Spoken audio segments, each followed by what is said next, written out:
Hey, I'm Sadi and welcome to Sadi's Tea. When Gridman Universe premiered back in March of 2023, a lot of us Gridman fans, Grid fans if you will, were already anticipating the release of this figure. Sure, it wasn't announced for another 9 months, but it was inevitable that we were getting this, seeing as how the original Figma Gridman, go check out that review if you haven't, met itself with a lot of praise for its unique aesthetics and unorthodox yet fun posability. It would honestly be a bad move on Max Factory's end to not make a figure of Gridman's follow-up design. And that's exactly what this is. I've been closely following this figure's progress ever since it was announced that December night, and I knew I just had to review this because I love Gridman, and I don't get many opportunities to give it some love here on Sadi's Tea. The figure comes packaged in the standard Figma boxes we've been seeing in the 2020s that might get phased out unfortunately for full cardboard displays. I don't mind the change since I'm mainly a Plamo collector, so that's just my typical bi-weekly expense. However, I will miss the giant window up at front that displays the figure, along with the product shot on the very side of the box, and the extra info like the character name, legal text, the Gridman Universe logo, and this shiny Subaraya authenticity sticker. On the left side of the box, you get another shot of Gridman performing the super lightning kick, and the right side has the figure posed in the movie poster and or the Hiroki Mitaguchi illustration. On the back of the box, you get all of the different product shots of the figure with space on the bottom for all the legal text. And finally, the top and the bottom of the box are the exact same, with Gridman performing his signature grid beam. Now to address the elephant in the room, the background. No, I'm not doing the typical Sadi thing and changing the background every other video. The old setup is still up and functional. It's just that if the images of the figure were to go by, a solid color background was in order to show off the figure in all its prowess. Though if the navy blue insert was to be believed, I probably shouldn't have used my white shelf. Oh well, I still film myself taking out the typical plastic clamshell that houses the figure, and then the lot of other items stored at the back. That includes the standard Figma accessory Ziploc bag for item storage, the manual. Taped onto the back we have this long effect piece that's important for later, and this baggie with the Figma hands on a clear Figma hand tree, a spare wrist joint, and of course the first thing to open up with any new figure, the included figure stand, which is the typical Figma stand we're familiar with in the line. Very simple assembly of course. The stand features a single swiveling axis on the base and 3 hinge joints, and this swiveling adapter that ends in a 3mm standard peg, and that plugs into his little grid hole for some much appreciated extra stability. That allows Gridman to stand up strong on the turntable so we could gawk at just how gorgeous the Figma Gridman Universe fighter is. I could easily see this may not be everyone's cup of tea. I mean, some eyes might just find this design quite busy, but this is modern tokusatsu styling to a T. If you love the newer henshin heroes, then this figure is quite a feast for the eyes. A flashy, multifaceted look that the designers at Max Factory translated superbly into this beautiful rendition of Gridman. It faithfully captures the essence of its on-screen looks with all the impressive geometry, popping panels, and sharp structures. And I do mean sharp, kinda hurts to hold the figure a bit. All of this highlighted by the precisely painted hectic hues and a fantastic first-rate finish which really lets the figure shine, especially on the magnificent metallic segments. The galactic royal blue for the forearms, shins, and all over the body as panel lining are exceptionally notable for just how enchanting its celestial colors come off. Loving the idea of having these segments as extra fixer beams. Doesn't mean his Trijusters haven't had justice done to them though, as their jewel-like appearance from the translucent plastic is whimsically eye-catching. There's quite a lot going on with how the figure looks, but the many elements that make up the design of the figure are all noticeably distinctive and bold, so it doesn't get too overwhelming to the eye, and it's in a much more tasteful fashion than the original Figma Gridman's exaggerated shapes, with this figure's chunkier, more humanoid physique which sticks to its identity of a tokusatsu henshin hero that makes this guy feel like a proper solid action figure.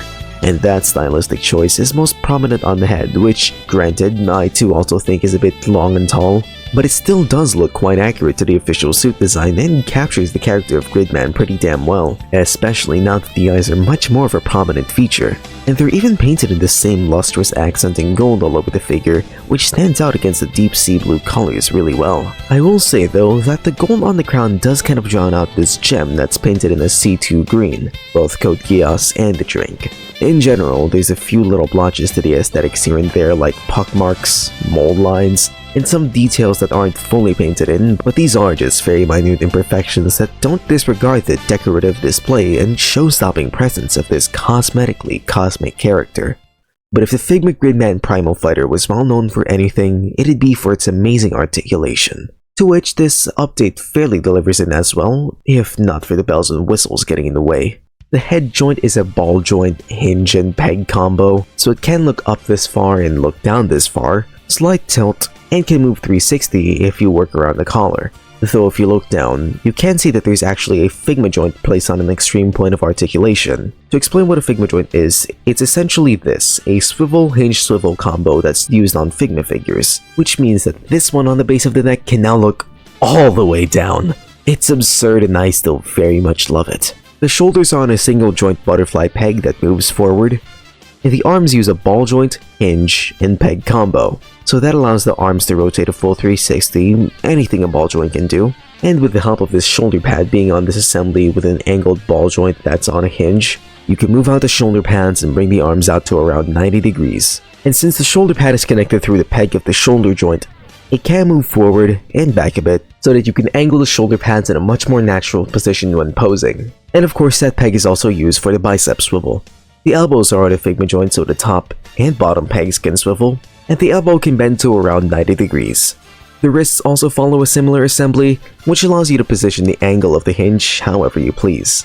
Unfortunately though, one of the strongest aspects of the original Figma Gridman's articulation is also one of the weakest aspects of this figure, as the torso can't really crunch, arc, or swivel all that well anymore because of these spikes on the abdomen. It can still tilt, honestly pretty well, but it does feel quite restricting, especially since the original Figma Gridman already did it so well back then.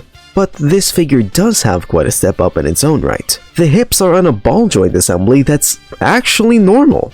It can move forward to around 90 degrees before it begins to kick up at an angle, backwards to around 45 degrees, and since the thigh armor is in a soft PVC material, you can get the kick outwards to around 45 as well. But with the addition of the ball joints on the thighs, you can actually extend the range a bit on all sides. And of course it serves as a swivel and anything a ball joint can do. The knees are on a Figma joint as well, with very minimal rotation on their pegs, but can manage a bend to around 120 degrees if my eyeballing is correct. And here's a fascinating addition: the ankle armor can actually move up and down a bit, which I honestly didn't expect, but I do very much welcome. And then the feet are also on a Figma joint, so while it can't move up, it can move pretty far down, slightly swivel, and tilt side to side. Sadly, still no toe joint. Well, I can't really call that a toe, it's more like the middle of the feet, but you know what I mean, right? So as compared to the exemplary articulation of the Figma Gridman Primal Fighter body from around 5 years ago, the articulation of the Figma Gridman Universe Fighter is quite average despite having quite a similar scheme. I guess the bold geometry and the ab crunch really made that older figure articulate excellently. It really is a fault of all the ornamentation on the actual design rather than being of the figure, but it still blemishes the overall experience, and I mean that literally, as posing this figure around did cause a bit of scratches, especially on the matted torso. It's a damn shame, but is just the reality of painted surfaces. So handle the figure with great care and you could preserve or even elevate the amazing aesthetics, as despite the limitations, it is still quite a handful of joints to play around with. And along with the various accessories of the figure, you can get Gridman into quite a lot of different poses. In addition to the default fists you get right out of the box, you get a pair of these incredibly dynamic spread hands, gripping hands, and straighten out hands. Very much the same set of hands as the original figure. I think they're even direct repaints. The only new hands we get with this figure are straightened out ones that honestly look kinda weird, but I digress, as these hands are included for Gridman to pull off his fixer beam pose. Thing is though, in the movie, Gridman only ever did the hyper fixer beam in this form, which is why you get this black connector piece, as you need a big Gorodoban to complete the experience. Specifically the Dagatai Big Gorodoban and Universe Fighter Gridman set, which is like 16,000 yen, and it's an online exclusive! Fuck me, I guess! I genuinely try to make sure that my videos have everything thoroughly covered to the best of my abilities, as I'd like to comment on every aspect of the figure, but I'm 17 and barely have an income. Where am I getting 16,000 yen and the money to cover international shipping and possibly tax when it gets here? I'm so sorry that I cannot present the actual hyper fixer beam information. Unless...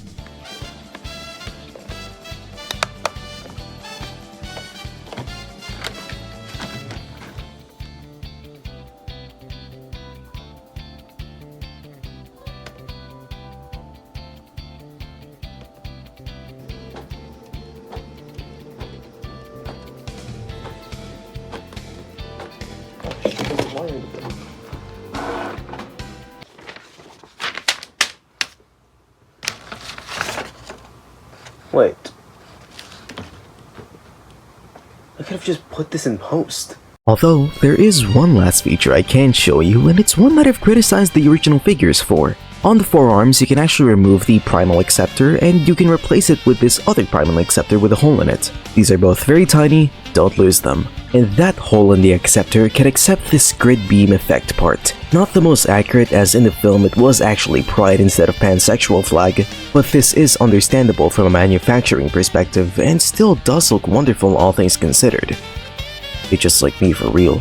You even get effects for the beam, this spiky flash that genuinely hurt to hold, and this Kill la Kill Gurren Lagann style sparkle or four-pointed star. Does this shape even have a name? Hang on, let me check the manual. Setonayo. Oh, that's the Japanese side. Set contents. D. Both of these pieces have holes in them as well, and those actually key into the grid beam in a specific way. Look out for this tiny little notch on the corner. Flash in first, then you put the D onto it.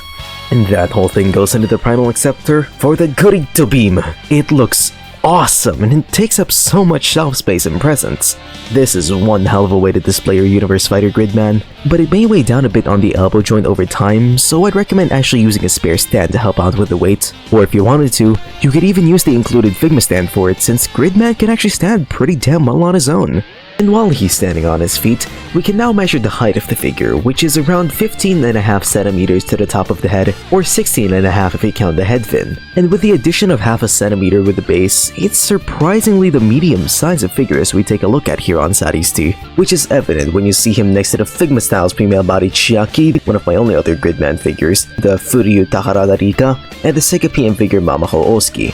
For more Gridman stuff, here it is next to the SMP Thunder Gridman set with the Hyper Agent Gridman and Godzenon models. And just because, here's the Thunder Gridman fully combined. And finally, the one that you've all been waiting for, the Figma Gridman Primal Fighter and the Figma Grid Knight, who are actually shorter than the Universe Fighter, which is correct, though it's not exactly to scale. Not all too surprising in all honesty, since Figma figures are typically non-scale. Seeing the Primal Fighter and Universe Fighter Figma figures right next to each other fills me with just utter joy, and yet it's pretty odd. You can definitely feel where Max Factory did up their game, as this figure just looks stunning as compared to the flat colors of the original. However, the articulation and the basic set of accessories really doesn't have anything on the bombastic charm of the Primal Fighter figure, with its hyper-articulation and Obari-style blade that's just so damn striking.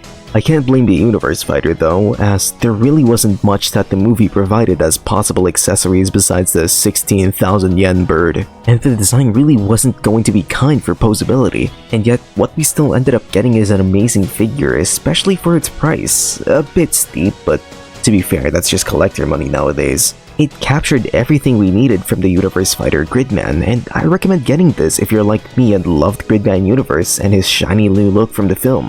It's currently the definitive Universe Fighter Gridman experience. And if you're tossing up between getting this or the Primal Fighter, well, there's really only one correct answer. Get both and have fun. And that about finishes my review for the Figma Gridman Universe Fighter, the shiny new centerpiece of my beloved and ever-growing Gridman collection. If you'd like to support what we do here on Sadi's T, consider giving this video a like, sharing the video around, and subscribing to the channel so you'd catch up on all the latest reviews we have here on Sadi's T. Or you can check out my social media sites for earlier updates. All support is very much welcome. Thank you so much for watching this video all the way through, and I'll see you all in the next video. Thanks for stopping by for some tea!